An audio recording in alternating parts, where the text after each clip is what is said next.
Hi everyone, this is Peter from the Yaw team and I have great news today. We have Yaw2 2.5 edition in front of me. Well, the reason for creating this edition is there have been some quality concerns recently, and although these quality problems did not occur in all of the devices, we thought that improving the device would do no harm. So we have done some basic and main developments to the device, which I'm going to guide you through in this video. We have done two main types of improvements, one regarding the mechanics of the device and the other regarding the electronics. So let's see what these modifications are.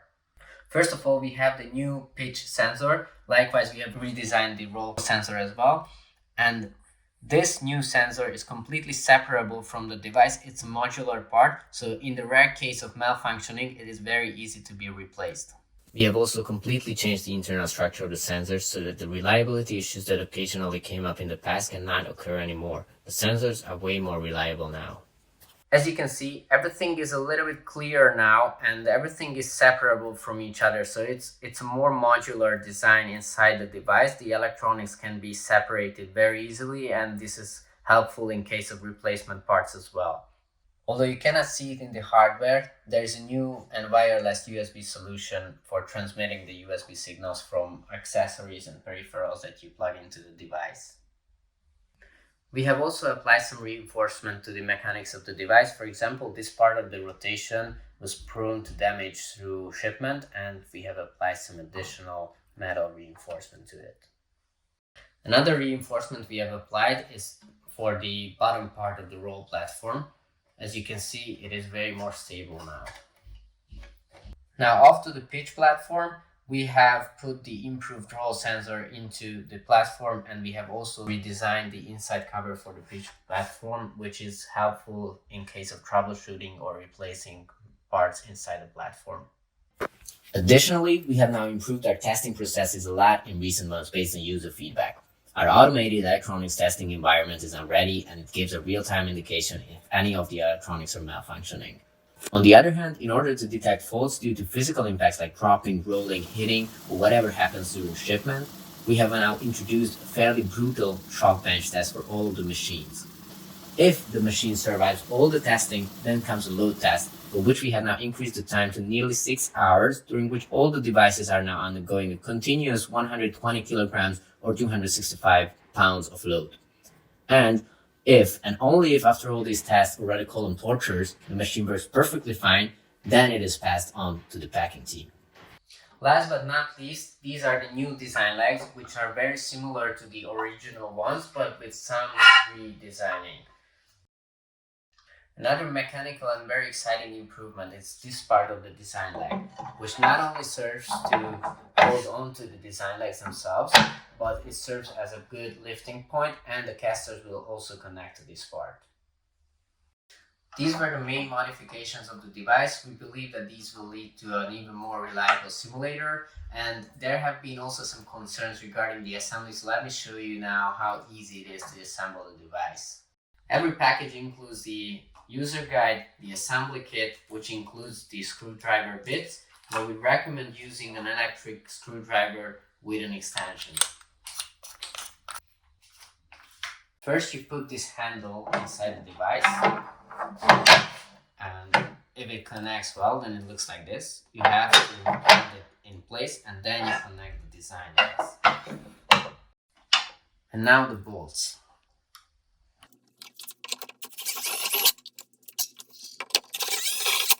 And the other design leg.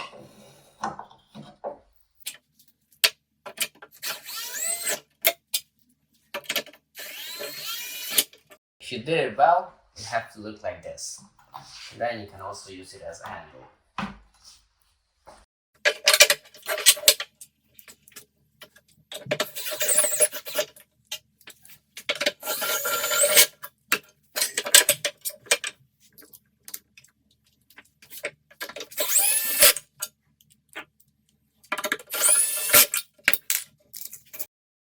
We usually recommend 2 people for the assembly process. However, it's relatively easy to manage with 1 person as well, unlike 60 kilos or 135 pounds.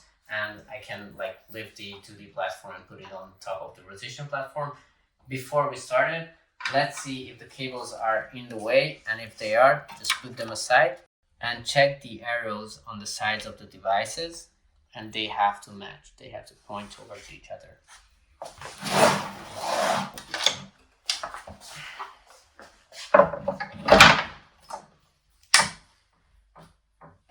And then let's connect the cables. It's kind of straightforward. The LAN cable or the RJ45 goes here, and then the green one, which is the power, this goes here, and last, the white one, which is for all other communications, this goes here, and all connectors are in place. You can now fix the 2D platform on top of the rotation with inserting 4 bolts, 2 on each side.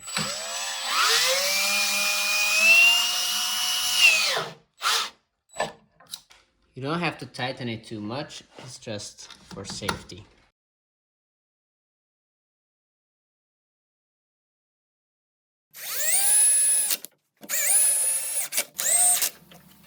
Before putting the pitch platform on top of the device, let's put the separator plate inside, which helps with keeping the pitch cable or the flat cable in place.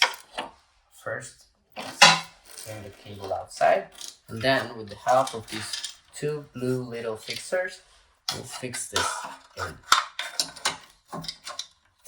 And then you can turn these 2 little blue stuff inside so that it holds the plate in place.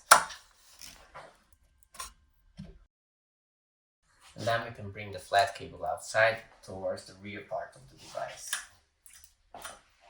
Now comes the pitch part, but first make sure that the closing mechanism is in an open position. It would be closed if you push this one in, and as you can see, this is closed. And if you push the mechanism towards the edge of the device, then it's in an open position like this. The pitch is also a little bit heavy, but still manageable.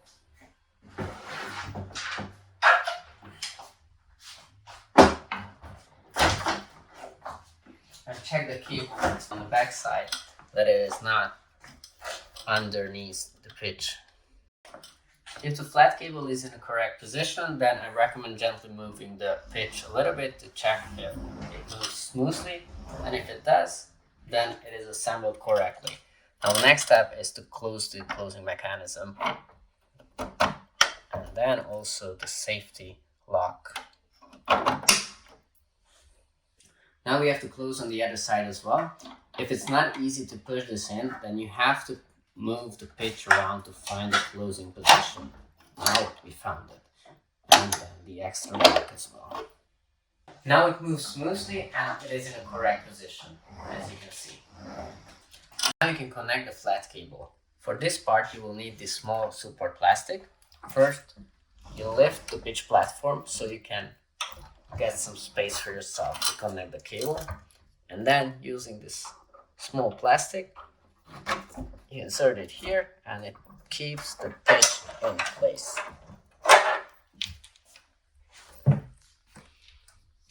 Now the connections are relatively easy. You have 1, 2, and the big one. So you connect the 2 to the slot 2 and 1 to slot 1, and the big white one to the left side. And here you go. Now you push the cable inside so that it runs smoothly, and then you can connect the metal sheet here. Now you can put the pitch door back into place. Now you're done with the pitch assembly, you can remove the support plastic.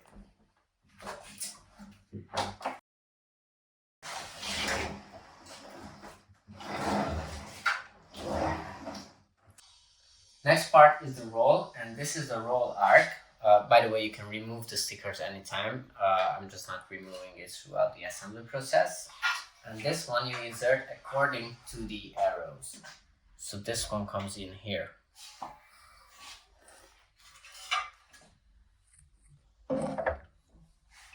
You have to be careful to put it underneath the wheels, the rollers, and then it needs to click with the gear, and then it goes all the way in. And you can test by gently pushing it that it goes smoothly, so it's good.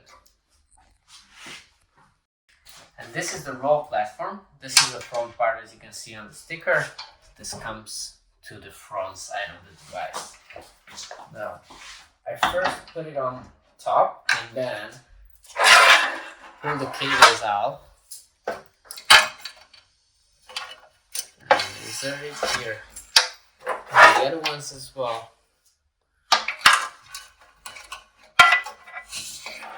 And then you can try and insert the back side to this metal.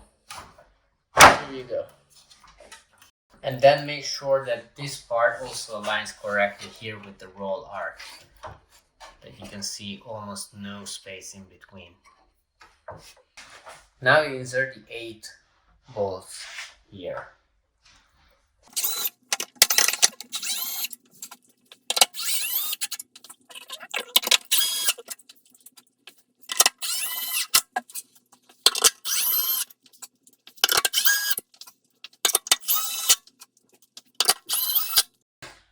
Now also the 3 bolts to the back of the roll.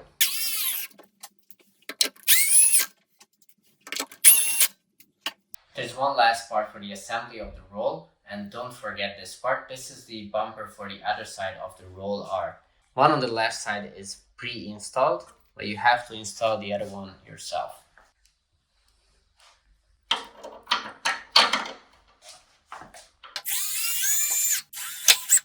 The assembly of the roll is finished, but we still have 3 cables hanging from here. This one will go to the seat, and these will go to the sides, one to the USB hub, and the other one to the power.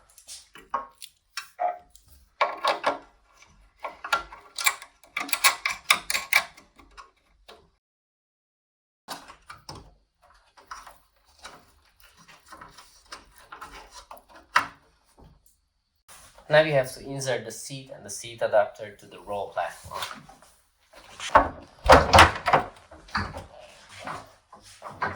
This is in place now. You need to connect the seat to the cable coming from the page platform. Fix the seat with one single bolt from the front. This doesn't need to go all the way in, just enough to reach the seat, and then it doesn't let it slip out. The next step is to assemble the footrest. First, you will need to mount the brackets on the foot holder. Make sure that the sinking is on the outside.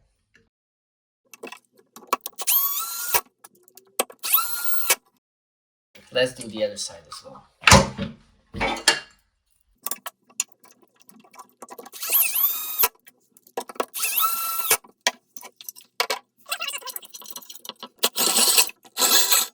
Now you can adjust your preferred angle. You can adjust it with tilting it back and forth. And also on the other side. Now the foot holder is finished. We just have to put it in place now. The fixing screws are pre-installed here, so first you have to loosen them.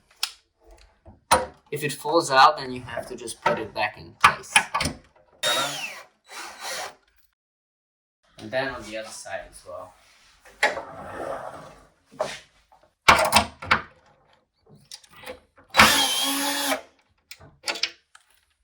Now we insert the leg rest.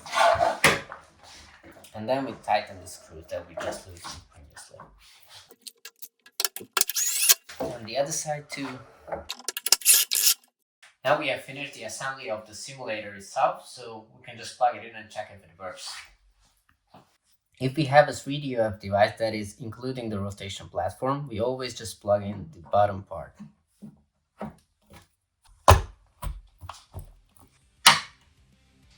And that was it. So it wasn't that difficult, and one person can technically do the whole assembly process. Of course, it's easier if you have a helper, but it's feasible to do it. What's left is to install the central mount or the side rail, or both, whichever you have. and of course the software installation. For the software installation, we'll have a separate video. But until then, thanks for watching and enjoy the simulator. Cheers!